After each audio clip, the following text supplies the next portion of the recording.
In the turbulent landscape of global politics, no relationship captures the world's attention quite like that between Iran and Israel. Often portrayed through media narratives of hostility and confrontation, these two nations carry profound significance far beyond contemporary headlines. Few realize, however, that their intertwined destinies have long been foretold within the verses of the Quran.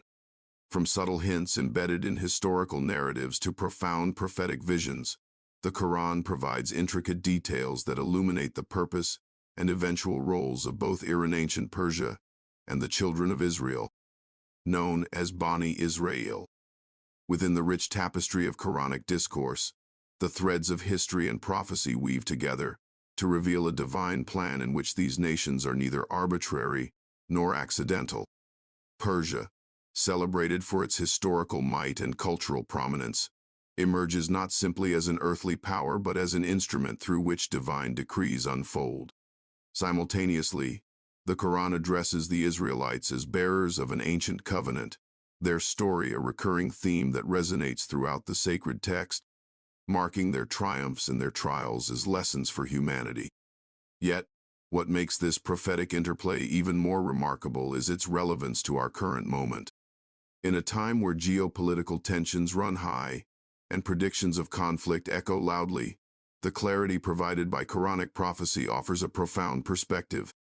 Far from mere political rivals, Iran and Israel serve as pivotal actors within a divinely orchestrated narrative, each fulfilling a distinct role within the broader tapestry of human history. As we explore these revelations, we begin to understand that beneath the surface of contemporary conflict lies a profound Quranic truth, carefully preserved within Scripture, awaiting our thoughtful reflection and deepened understanding. The Quran does not present a conventional historical account of nations as found in modern textbooks, but it does provide a spiritual and prophetic lens through which the origins and destinies of peoples are revealed. Among these, the lineage and early movements of two distinct yet intertwined peoples, the ancestors of Persia and Bani Israel, carry great theological and historical weight. The Quran offers glimpses into their beginnings, not through political boundaries but through lineages and moral lessons tied to divine will. The story begins with the family of Nuh, whose descendants repopulated the earth after the flood. Although the Quran does not mention every tribe by name, it affirms the dispersal of his progeny into different nations and peoples. Through Islamic tradition and historical tafsir, the sons of Nuh are understood to be the forefathers of various civilizations. Shem is often associated with the Semitic line that would later include the children of Israel, while Japheth is linked by many classical scholars to the people who would eventually form the Indo-Iranian and Central Asian populations. Thus, even though the Quran remains reserved in naming Persia directly, the ancient identity of the Persian people is traced through these post-flood genealogies, aligning with the understanding that divine guidance reaches all nations in due time. The children of Israel are explicitly named throughout the Quran. Their covenant, their struggles, and their role as recipients of divine revelation are central to the narrative. Allah recounts how He favored them with prophets, miracles, and deliverance from oppression, yet also warns of their transgressions and the consequences of abandoning His commands. Their identity is not merely ethnic or political, but profoundly tied to obedience, moral accountability, and their response to divine truth. While Persia's name does not appear in the Quranic text, its historical kings and empires intersect with Islamic revelation in later centuries, often through the lens of broader geopolitical shifts that affected the Muslim world. The ancient lands, now known as Iran, have always stood at the crossroads of empires and prophetic influence. The Quran's universality and acknowledgement that every nation was sent a messenger affirm Persia's inclusion in the grand divine plan. Just as Bani Israel were chosen for a time to uphold the covenant, so too were other nations raised, guided, and held accountable. Persia and Bani Israel thus emerge not only from the dust of ancient civilizations but from the pages of Revelation, bound by divine intent and destined to fulfill roles greater than their own understanding. In the early encounters recorded through Quranic reflection and supported by Islamic tradition, the paths of the ancient peoples that would become Persia and Bani Israel begin to intertwine within the scope of divine interaction. Though their direct confrontation is not laid out in a linear narrative, the Quran does provide a framework for understanding how divine will shape the rise and trials of these nations. The recurring theme is one of guidance met with either humility or resistance, and the consequences that unfold thereafter. The children of Israel feature prominently in the Quran as a people blessed with successive prophets, sacred scripture, and divine protection. Allah repeatedly reminds them of His favor. He rescued them from the tyranny of Pharaoh, parted the sea in their favor, and provided sustenance in the desert.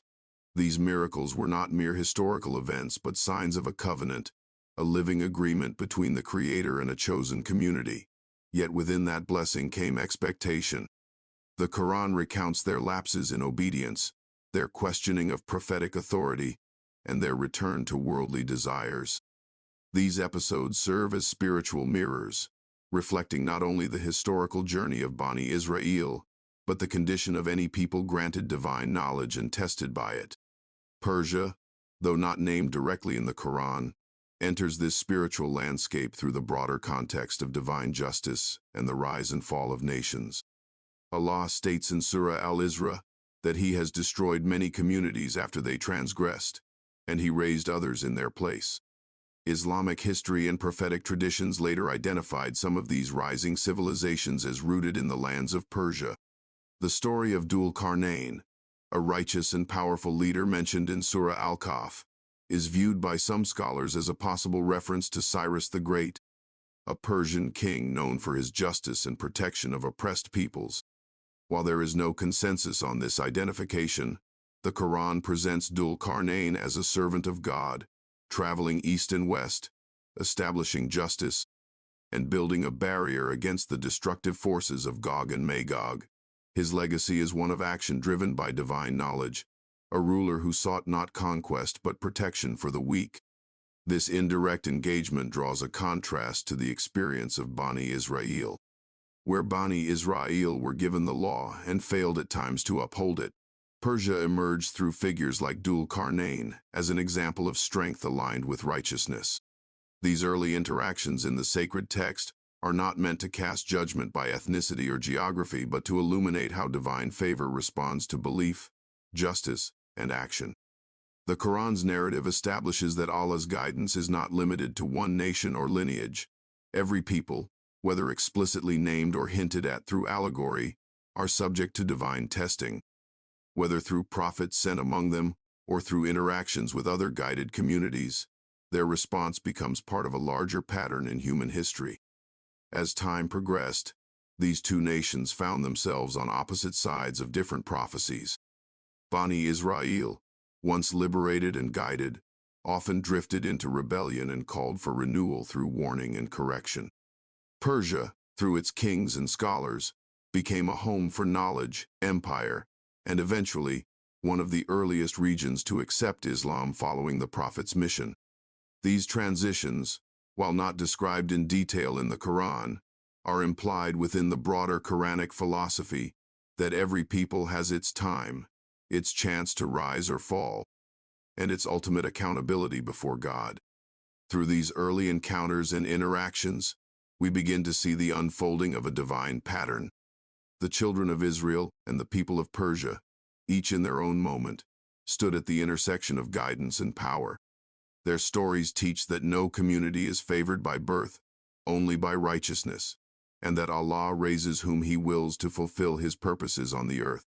Throughout the Quran and the broader context of Islamic history, the concept of divine wisdom working through unexpected agents is a recurring and powerful theme. One of the most compelling examples of this can be seen in the role of ancient Persia, a civilization that rose to immense power and influence, and whose legacy would come to intersect with divine purpose in ways that are both subtle and profound.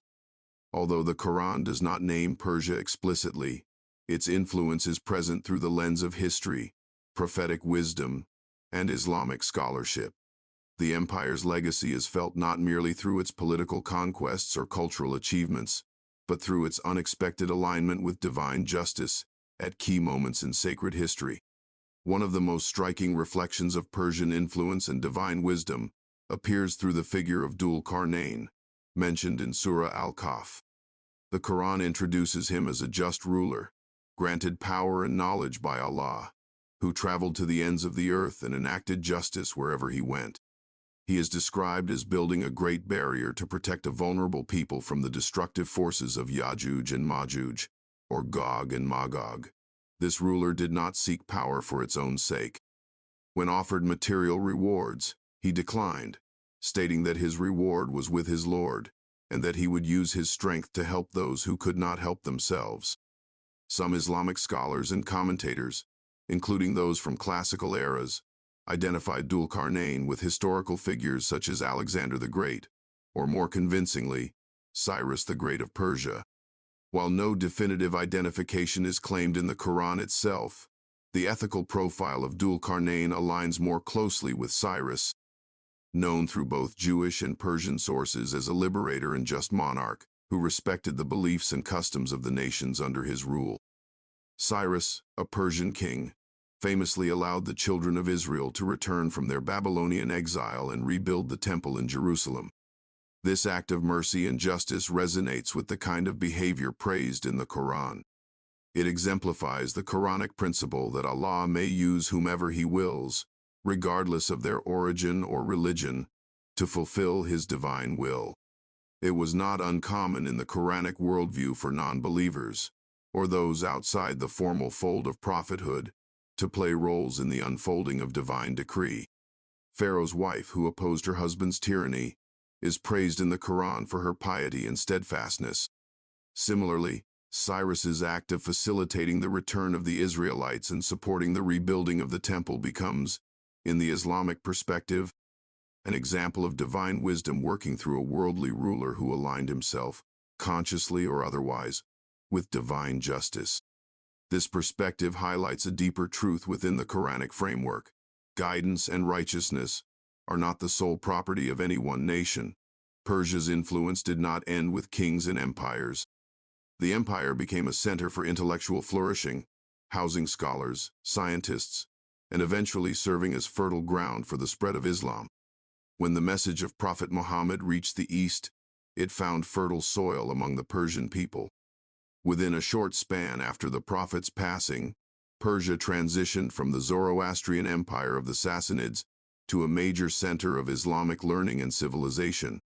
Cities like Nishapur, Merv, and Baghdad became homes to scholars whose works in jurisprudence, theology, philosophy, and science shaped the future of the Muslim world. This embrace of Islam was not just a political shift but a spiritual transformation. The Quran states that Allah chooses to guide whom He wills, and that He elevates nations through faith and righteousness, not through bloodlines or past achievements. Persia's historical reverence for knowledge, justice, and discipline positioned it to play a major role in preserving and expanding the intellectual and spiritual legacy of Islam. Some of the greatest scholars of the Islamic Golden Age, including Al-Ghazali, Al-Farabi, and Rumi, emerged from the Persian tradition. Their works, deeply grounded in Quranic thought, also reflect a uniquely Persian perspective on divine love, wisdom, and human purpose. In the grand narrative of sacred history, Persia's role was not merely to build palaces or conquer territories, but to reflect an instance of divine wisdom moving through the world. Whether through a just king who liberated the oppressed, or through scholars who illuminated the path of faith, Persia became a vessel for divine truth. This truth continues to resonate through the Quranic principle that the earth belongs to Allah and that He entrusts it to those who believe, who act justly, and who uphold the balance He has set. Persia's influence, then, is not measured solely in historical power but in its moments of alignment with divine will, where justice, wisdom, and mercy came together to shape history in a way that still echoes across time. The Quran teaches that the rise and fall of nations is never arbitrary but always tied to the divine laws that govern human conduct. Allah elevates some people and humbles others, depending on their adherence to justice, gratitude, and faith. This principle can be applied to the historical ascent of Persia, whose dominance unfolded over centuries and eventually intersected with key moments in the spiritual and political history of the region. While Persia is not named directly in the Quran, the consequences of its rise are deeply intertwined with events that hold profound meaning in the Islamic worldview. Throughout the Quran, Allah repeatedly reminds humanity that power is a trust, and that those who are granted dominion over the earth will be tested. When power is exercised with justice, patience, and humility, it becomes a vehicle for divine wisdom. Persia's rise as an imperial force offers a striking example of how a nation can ascend to global prominence when it aligns, even temporarily, with values upheld by divine order. The empire that would later become a home to Islamic civilization was forged through strategic unity, intellectual advancement, and administrative excellence. Its ascendancy over neighboring powers, including Babylon and parts of the ancient Levant, positioned it as a central player in shaping the destiny of not only its own people but those it governed. The Quran's references to the transience of power and the rise of successive empires serve as a mirror to Persia's history. In Surah Al-Imran, Allah states that days of victory alternate among people, so that he may test some by means of others. Persia's dominance, then, was not simply the result of military strength, but part of a larger divine pattern in which each nation is given its moment. Some scholars have pointed to Surah Ar-Rum, which speaks of the defeat and subsequent victory of the Romans, as a model for how divine wisdom allows empires to rise and fall in accordance with his plan. Persia's battles with Rome were not just worldly conflicts, but signs that underscored the changing tides of history and the deeper moral lessons embedded within them. The expansion of Persia brought it into contact with the Israelites, the early Christians, and later the Muslims. Each encounter became a moment of moral testing. The strength of Persia's administrative and legal institutions allowed it to maintain control over vast and diverse territories. Yet it was the empire's eventual receptiveness to Islam that marked the most profound phase of its dominance. Rather than resisting the message of the Prophet, Persia ultimately embraced it, leading to a transformation that not only preserved its legacy but elevated it within the Islamic world. Through its rise, Persia demonstrated how power can serve a divine purpose when coupled with justice and wisdom. Its dominance in the ancient world was a chapter in a much larger story, one in which nations rise not merely to rule, but to fulfill roles written in the unseen pages of divine decree. While the Quran presents the foundations for understanding the divine roles of nations, it is within the prophetic hadith and classical tafsir literature that deeper insights emerge regarding the futures of Iran and Israel. These sources often elaborate on themes hinted at in the Quran, offering glimpses into the unseen aspects of historical cycles, the rise and fall of empires, and the moral destinies of peoples. Though neither Iran nor Israel in their modern identities are explicitly named, the regions they occupy and the peoples they encompass are discussed using older terms such as Persia and Bani Israel. Together, these sources shape an understanding of how divine prophecy continues to unfold in the world.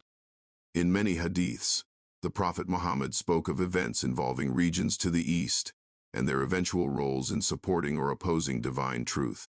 Persia, referred to as Al-Furs in Arabic, is described at times with honor and at other times with warning, depending on the actions and intentions of its people. One of the most striking hadiths mentions that even if the religion were to ascend to the Pleiades, there would be a man from Persia who would bring it back to the people. Scholars have interpreted this as praise for the role Persians would play in the preservation and scholarly development of Islam.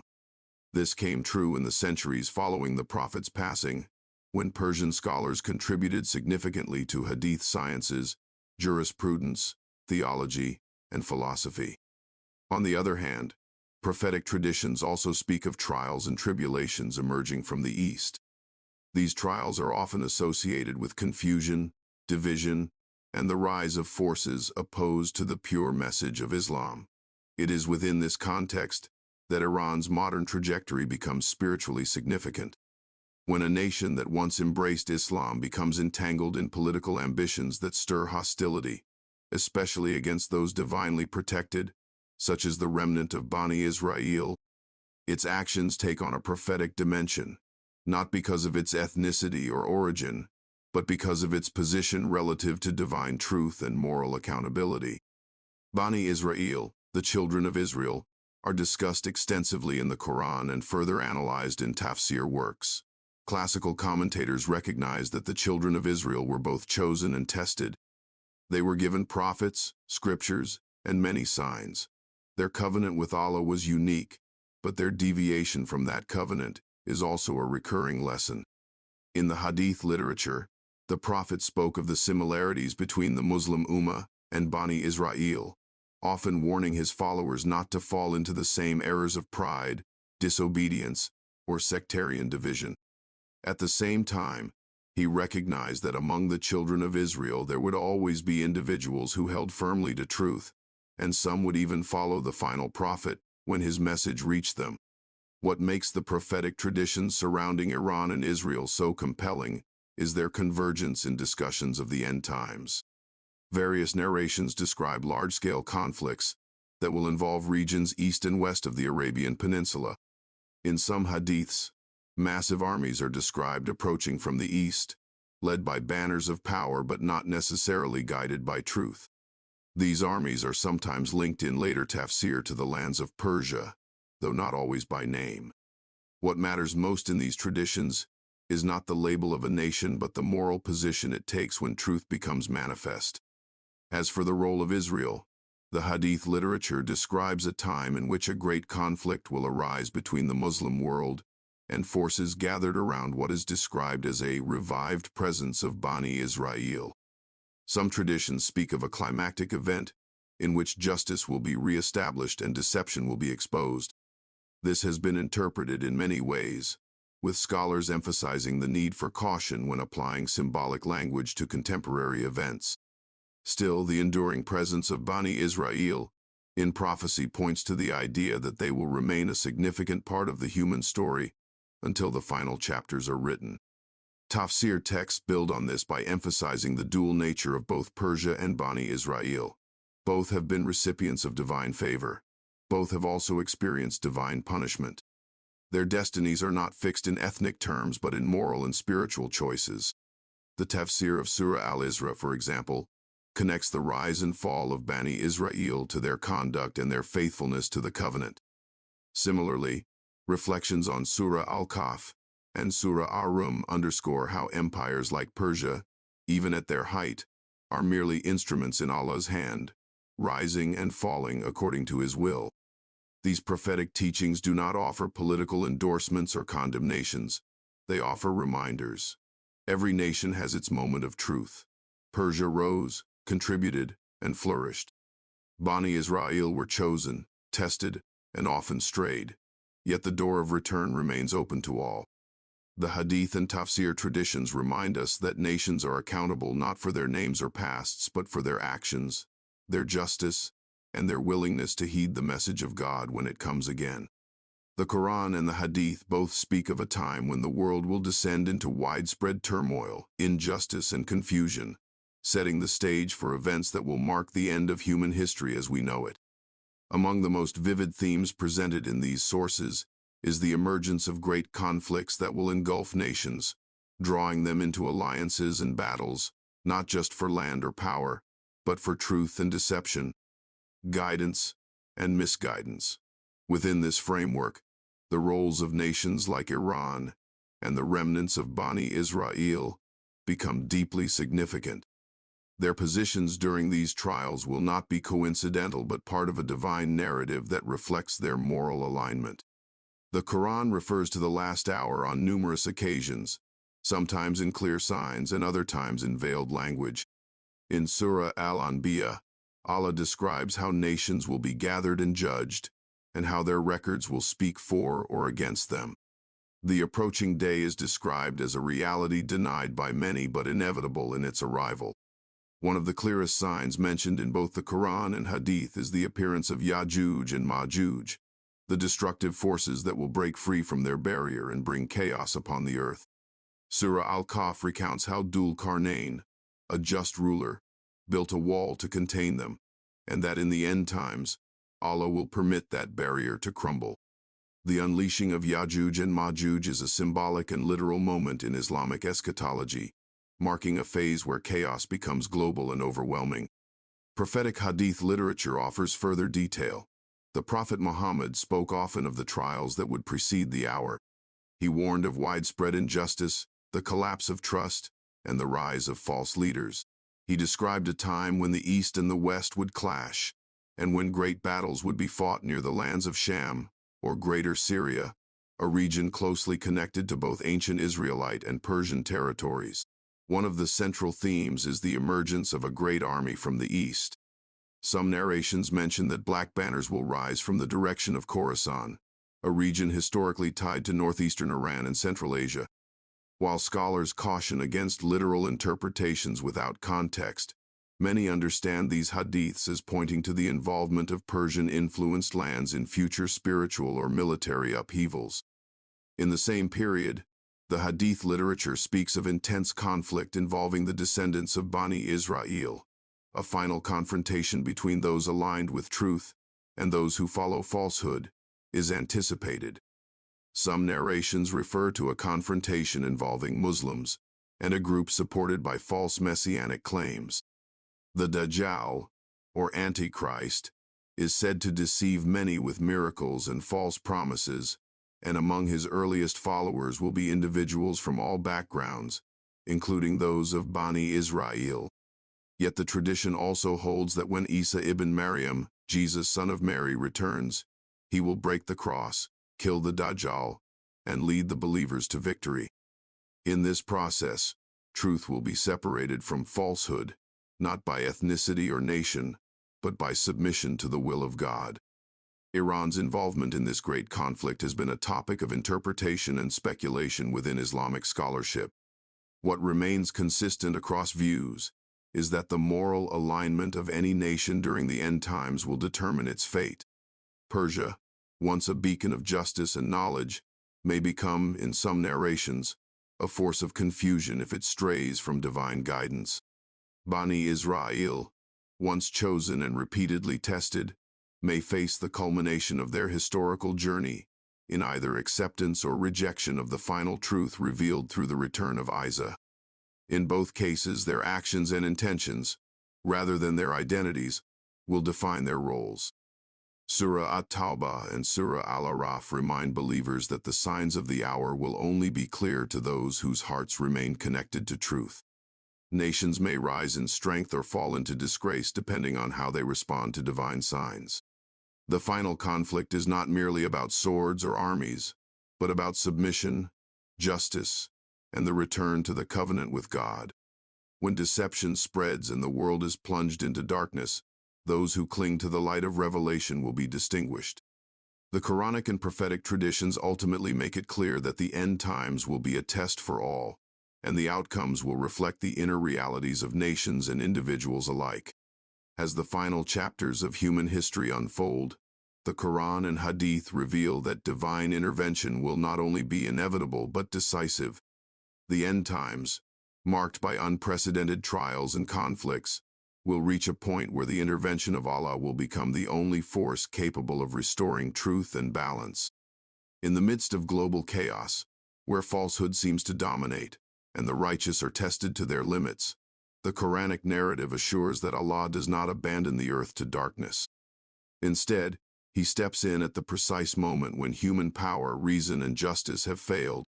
The Quran presents this concept through vivid language and striking imagery. In Surah Al-Zalzalah, the earth is shown to tremble and release its burdens, a metaphor for the ultimate unveiling of all truths. In Surah Al-Anbiya, the nations that deny truth and act unjustly are warned that a moment will come when they will be overtaken suddenly, unaware of the divine decree closing in upon them. These moments are not described as random disasters but as purposeful acts of divine will. The outcome of these interventions is not merely the defeat of tyrants but the re-establishment of truth and the honoring of those who remain steadfast. According to Hadith, one of the most significant manifestations of divine intervention will be the return of Isa ibn Maryam. He will descend at a time when the earth is filled with injustice, and his presence will mark the beginning of a new era. The Dajjal, the great deceiver, will be confronted and defeated by him, symbolizing the final blow to the forces of deception. Isa will not only destroy the false Messiah but will also correct misunderstandings about his mission, affirming his role as a servant of Allah and a follower of the final prophet.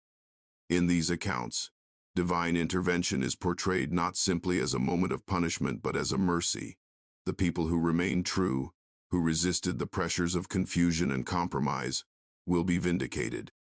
The nations that align themselves with justice and truth, regardless of their past errors, will be elevated. Those that turned away after receiving knowledge will be humbled. Iran and Israel, as they appear in the end-time narrative, are not beyond this judgment. Iran, once a nation of scholars and reformers, may rise again through repentance or fall through continued defiance. Israel, whose legacy includes prophets and revelation, may return to its covenant or remain lost in its rejection. In either case, the final outcome will be determined not by lineage or past glory, but by the present state of the heart and the sincerity of one's alignment with divine truth. The intervention of Allah will restore clarity where confusion once reigned. It will exalt humility over arrogance and establish a peace rooted in submission to the divine will. This outcome is the promised closure to a long and painful journey, a reminder that justice delayed is never justice denied in the sight of the one who sees all things. The Quran is not merely a book of laws and warnings, but a divine message of mercy and hope. Even when it describes the downfall of nations or the punishment of those who transgress, it consistently holds open the door of redemption. This is true not only for individuals but for entire communities and nations. Within its verses, there are promises of restoration for those who return with sincerity, humility, and faith, no matter how far they may have strayed. For both Iran and the descendants of Bani Israel, these promises carry immense significance. Iran, once home to prophets, scholars, and seekers of truth, holds a legacy of both justice and deviation. The people of Persia embraced Islam early and contributed deeply to its intellectual and spiritual development. Yet the Quran teaches that greatness is not preserved through history alone, but must be renewed through faith and righteous action. If a people return to justice, abandon oppression, and sincerely seek divine guidance, their past will not be held against them. Instead, Allah may raise them once more as a means of truth and healing for others. The mercy of Allah encompasses all things, and no nation is ever permanently cast aside unless it chooses to remain in defiance. The children of Israel, too, are not forgotten. The Quran reminds them of the covenant made with their forefathers and calls them to honor it by following the final revelation. Although many verses critique their historical disobedience, others affirm that among them are those who are guided and who recite the Quran in truth. These individuals are praised and promised reward. The Quran's vision is not to condemn by ethnicity, but to call all people, including the descendants of earlier communities, back to the truth. Redemption, then, is not a distant idea but a present possibility. The Quran repeatedly says that Allah forgives all sins for those who repent. It teaches that He brings the dead earth back to life, and can do the same for hearts and nations. If Iran turns again to justice, and if the descendants of Israel embrace truth, their places in the divine plan will not be erased. They may yet be among those who witness the final restoration, not as enemies of each other, but as companions in faith under the mercy of the Most High. Today, as the world watches the growing tension between Iran and Israel, it is easy to see only the surface of political movements and military threats. But within the Quran lies a deeper story, one that reveals the divine patterns guiding nations through cycles of rise, fall, judgment, and renewal. Iran, with its rich legacy of scholarship and faith, once stood as a center of justice and knowledge. Israel, as the descendants of a people entrusted with divine revelation, carries a history shaped by both favor and trial. The Quran does not lock their identities into fixed roles of enemy or ally. Instead, it offers a living narrative where redemption remains possible for any who turn back to truth. Their destinies, as reflected in the Quran and prophetic tradition, are not solely about conflict. They are about choices. Each nation is called to justice, to humility, and to the recognition of divine truth. As the end draws near and signs unfold across the earth, the people of Iran and Israel stand not only in opposition but at the edge of divine decision. What they do next will not only shape their fate but reflect the broader spiritual reckoning that awaits the world.